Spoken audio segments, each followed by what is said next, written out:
Zelfa, your first, should we say, major fight coming up against Chris Conwell for the vacant English super featherweight title. Tell me about the fight and how you're going to become English champion. I'm just gonna prepare well, like I normally do. It's no different to any other fight, and I believe I'm gonna get a knockout. I'm not gonna look for it. I'm just gonna be me, be loose, be cool, and dear Lord, it'll happen.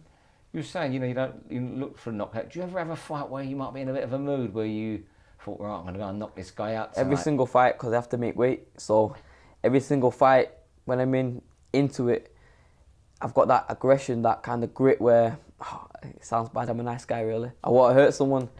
But yeah, we're in the hurt game. And that's what I want to do. I want to get a good knockout in front of a good crowd. Yeah.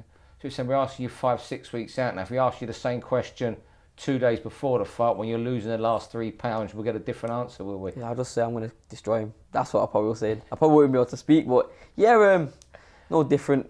He's a cool guy. He's from my area, but it's business, and he's in the way of my dream, in the way of making my mum happy. So that's the way I see it. And I'm a serious guy when it comes to, obviously, I'm fighting. So I'm going to win spectacular. How well do you know Chris? Because I think you live near each other. He's been in your gym. He described you as a pal earlier on. Yeah, I know him, like, years, knew him for about 6 to 8 years. Like, it's mad how boxing works out, because I remember just watching him in the gym, and I was on the bag, and he was on the bag. And now, years later, I'm fighting him. So, it's a bit mad, but it is what it is, man, and I believe I'm going to come out victorious. When you see, if over the last year or so, if you've seen him in the street or anything, if you've sort of had in your mind, well, we could be fighting soon, or have you not thought that? No, I didn't have nothing. I didn't even have an inkling. Didn't even know it was my weight. I thought it was like a lightweight, or I didn't even think of anything of it. Like I'd fight him, and then the fight come up. I was like, "It's what it is." And I'm still a bit shocked now because it's Chris. I know him, but that's not going to change nothing when I get in the ring. Yeah. And someone was saying that the press could you possibly overlook him because there's so much being made of you.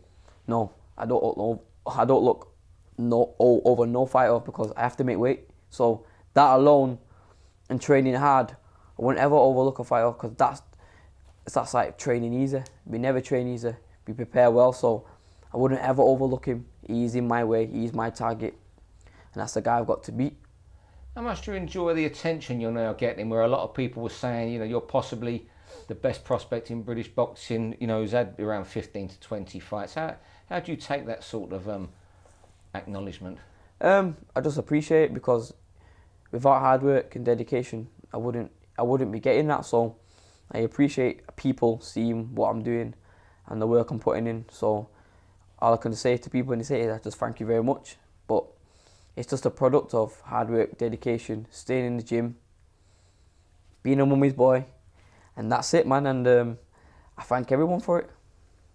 And how's your mum with you now as you're getting on and getting better known? What does she make of that? Oh, my mum's proud. She's so proud. And it makes me feel good, and that's more of a hunger to be the best, because when I make my mum smile, no one can. That's not a better feeling. That's better than winning a world title. Making my mum smile. What I can't even words can't explain the feeling of it. So, and that's my motivation when days are bad. I look at my mum, at my cousin, and my brother, and just think, you know what, I got to do it for them, and that's my desire. He's not going to hit me or hurt me as hard as has been hurt in life. So, to make my mum happy again, to give her that spark.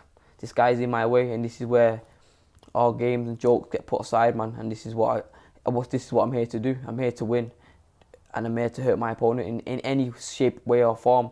And I dare Lord that he comes out safe after it. Very few can identify with this question, but how do you recover when you have such losses that you've had? I'll be honest with you, boxing kept me sane. When I lost my brother 2-3 days, I was still running, still in the gym. People was like, "Are you okay?" Listen, it kept me sane. It kept me normal. It became an addiction. It was boxing is an addiction, but when you lose people like that, you can either go two ways. You can go around the wrong route, or you can use it for a positive thing, and I just drove it as something positive. And like I said, it was an addiction. I was in the gym every day, even on Sundays. I had to do it just to keep my mind normal and right, and it's paid off. And like I said, I'm going to become English champion, and that's just the first of many belts, just an achievement ticked off, and then on to the next.